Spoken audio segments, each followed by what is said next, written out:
Hello guys, today I'm going to tell you about that house party protocol token. Now before we start the video, let's share my legal disclaimer. This video is only for educational purpose. Do your own research for the investing.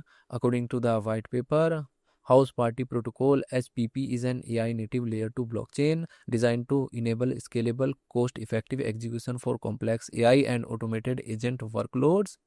Strategic evolution: HPP is the first rebranded and exclusive successor to the Ergo Enterprise blockchain, formed from a merger of multiple projects, including AlphaCrack and W3DB.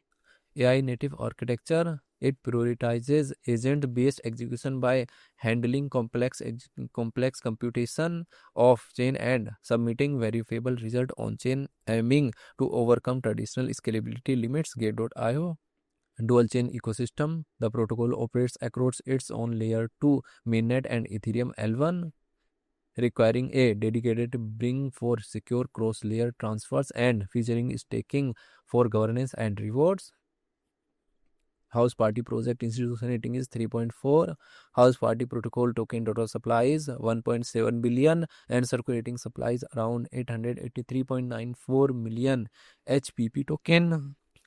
HPP token is listed on Gate.io, KuCoin, MEXC, BingX, Bithumb, and other exchanges. If I share my opinion with you, then this project up to 75% chances is that it is a legit or good project. So guys, don't take my opinion as a financial advice. Do your own research for the investing. Thanks for watching.